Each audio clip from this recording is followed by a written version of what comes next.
All right, this is the YouTube Studio Tour 2023 edition. Actually the first one I've done because this is the first time I had a proper studio set up. And we've been in this office space now for probably a bit more than a year actually. And so I had an opportunity to kit out most of it, but there's still a few things that need to sort out. But the way I see it is just building it out over time, constantly improving. So this is how it is at the moment. And we'll just start off here with the main workstation area. And so, yeah, we've got a sitting stand desk here.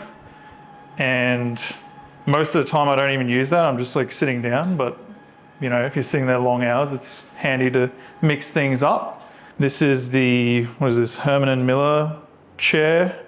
It is pretty good. I enjoy the fact that it doesn't have a headrest actually, because it makes you want to sit in the right position. As far as like screens and everything go, I've had these ones for more than 5 years. They just keep going. And I haven't had any need to upgrade these Asus monitors, but I think the resolution is like 3440 by 1440, and they go up to 100 Hertz.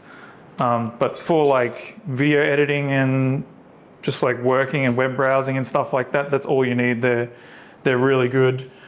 And yeah, I recently got these monitor arms for them too, so that they can come up off the table. It allows more room for these sorts of things like speakers. All the peripherals are like Logitech basically, because I just found they're really reliable over the years. Also, we've got here, this is the digital to analog converter, the Modi, and then the Magni is the amp. And then I've got that going in here to one of these for the headphones. These headphones are like insane. These are Neumann NDH20s. This is literally the best headphones I've ever had. And then I've got the workstation down here. Let's bring the desk up a bit. But yeah, I built that one at like the start of last year. This has got a Intel i9 12900K and a Asus Strix 3090. And yeah, you can see my attempt at cable management under here. There's just so many cables. It's really difficult to keep it all under control, but I'm pretty happy with that. And you know, you got to also allow for like the desk moving up and down, so it's a bit tricky to deal with that sometimes, but I seem to have got it all sorted out. And so yeah, in the background there, this is the goal to aspire to here, 100,000 subscribers, so just got to keep that in mind. And yeah, I just chucked a couch in over here, so like people come around, they can chill out and see what's going on the computer screen there, and you just kick back and relax. In this room, this is where I film all the videos at the moment. This is the main set. And so yeah, everyone's probably pretty familiar with this backdrop over here. This was just the desk that was already at this office when I came. And so I am utilizing it for this purpose, saves me getting another one. And yeah, this is the control center. I've got, these are just some fairly inexpensive Dell monitors here. They're 4K 60 Hertz. This is just like to monitor my video feeds, and also when doing the live streaming, I can see like different camera angles, the guest, and also the YouTube chat. And all of it is controlled from here. This is the ATEM Mini Extreme ISO. And I think this is like the top model of the ATEM Minis that you can get. And I had to get this one. It's got all the features that I need. It's got a lot of things I don't need. But if you want to do what's called super source, where you combine multiple camera inputs onto the live feed at the same time, you need this one, because it's the only one that's got super source. But yeah, you can just like hit these buttons, change all the camera angles to various different things, control the audio levels, control the chroma keying with green screen and stuff like that. and it's pretty handy. This is all running off the MacBook Pro here as well. Amazingly, like there's so much stuff plugged into it. I didn't cover this one before, but I got another one hooked into that computer. This is the OWC Thunderbolt Pro dock. I use it to like ingest all the footage from various cameras. It's got 10 gigabit Ethernet. And so this just plugs into laptop with Thunderbolt 4. It goes to my server rack where I've got a 10 gigabit switch, connects all the computers, the NAS. This is a new edition here, this microphone. This is the Sennheiser MK416, I think it's called. This is like a pretty popular microphone because the audio quality is just like so good out of it, and you don't need to do any post-processing with that really. This is the Nanlite Pavo tube, and we've got a few of them around, so that's a mini one. But like this one here, this is a long one, and just use these to light the background. They're RGB, you can I control them all from this remote. So Nanlite remote, and let's put it on channel 1, I think it was. And so I got that one over there too, and I press the button on here. Now they're all changing colors the same, which is pretty handy. You don't have to go onto each one individually and like dial in the setting that you want. And so that saves a lot of time. Under here, I've got just some monitoring earplugs. So when I'm live streaming or whatever, I can, you know, they hide behind the ears. You don't really see them, and can listen to the guest and any other audio that's coming through the main system there. Here is another Nanlite. So using this as the key light.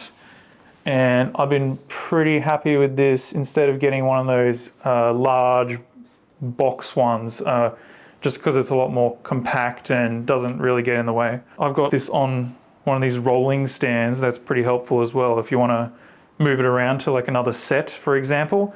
So I've got a rolling stand on that light, and I've got a rolling stand on the microphone as well. This is the main camera angle here.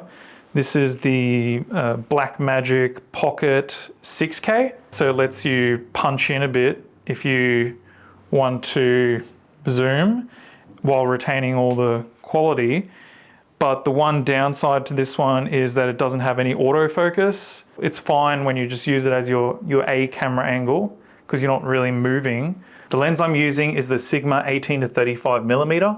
It's a relatively affordable combination that has served me well for many years. On the set, it's sitting on a Glide Gear teleprompter. I've got a screen in here. This is some cheap HDMI screen that I had sitting around. When I'm interviewing somebody, I can look directly into the camera and like make eye contact with them, and I can see them reflected on the screen. So that's one cool thing I use that for, as well as like reading some of the video scripts.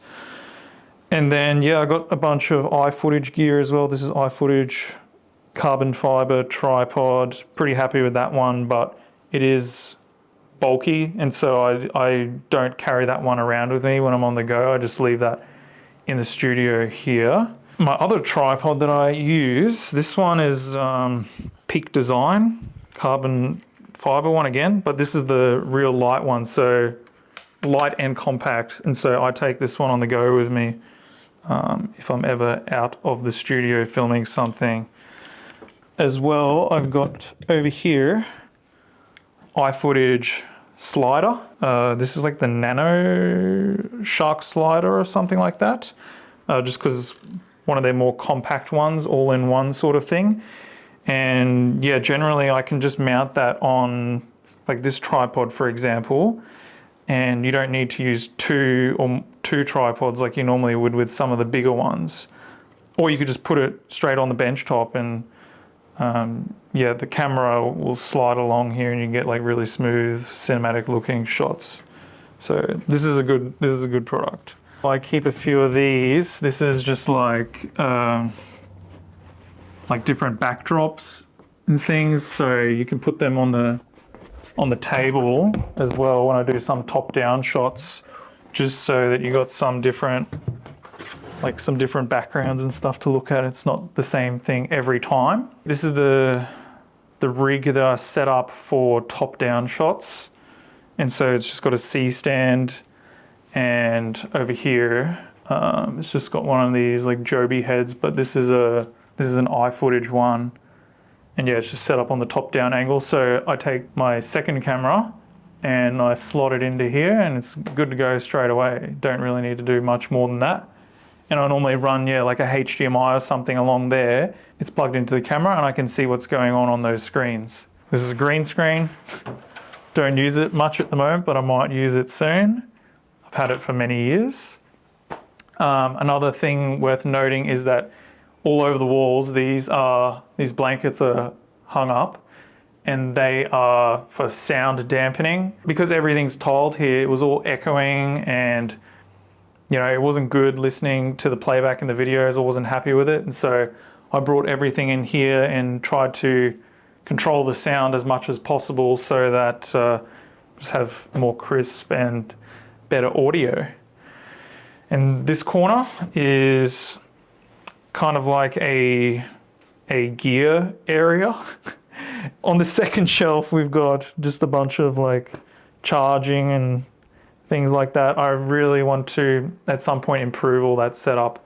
This is the DJI Mini 3 drone. So this is like, if you're looking for a drone, this is the one to get, I would say, because it's so compact, but it doesn't sacrifice video quality and all the features you would want. And actually the other benefit is because it's so light, under 250 grams, it gets around a lot of the regulations about like drone weights that require licensing if you go over that.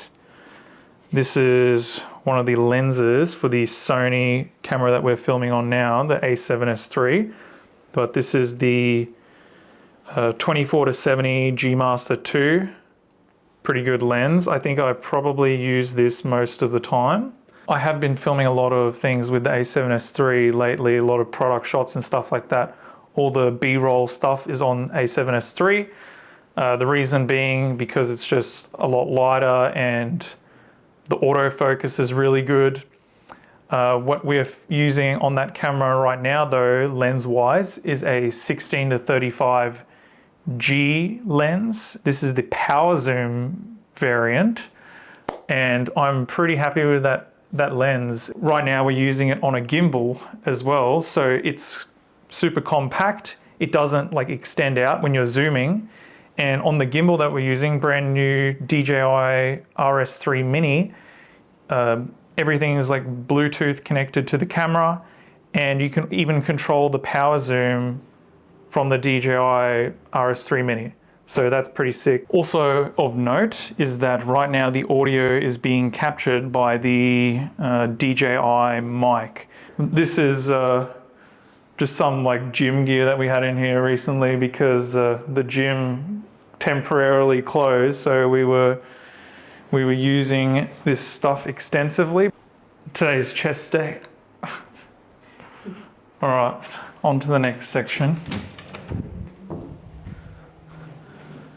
Not much to see in here. This is just like kitchen area and like got a TV here. Sometimes I watch a premiere of the YouTube videos here, but not that often. Doesn't really get used much at all. That's the server rack I mentioned before. We've got the Synology 6-bay NAS, and then the switch is a MikroTik switch, 10 gigabit version. And yeah, that it just runs out to all the computers and everything out there. All right, this is the workshop room that I've got. And so yeah, I got some 3D printers over here. I was making those crypto logos that were on my backdrop. I made this on the printers here. And so yeah, up here I've got like rolls of filament in the top, and they feed down through these tubes into this machine, and this machine splices the different colors together before feeding it into here. And so that's how I can print those things that are multi-material in color. And yeah, over here, this is an example of what the end result looks like. So this is one piece and it's 3 colors. And yeah, that's all my filaments that I got up there. There's a heap of stuff that I've got. Won't be running through that anytime soon. And then yeah, this is just a bunch of storage, but got a whole workbench and everything here. So plenty of room to do things, and you know, maybe this area will become a gear area later when there's too much gear. If there's too much gear, who knows? But it's good to have all this extra space. So yeah, that's the 2023 YouTube Studio Tour. It's I can say if you got the opportunity to get like a dedicated space for making videos and doing all that work, it's way better than having to repeatedly set up and pack away your gear at home or in some other space. When you got a dedicated area like this, it's just so much better. And that's part of the reason why I chose to set up this space. And so if you guys enjoyed this video, make sure to leave me a thumbs up, subscribe to the channel. And if you're looking for any of the things that I showed in the video, there'll probably be a link to that in the description below. So anyway, guys, thanks for watching. We'll see you next time.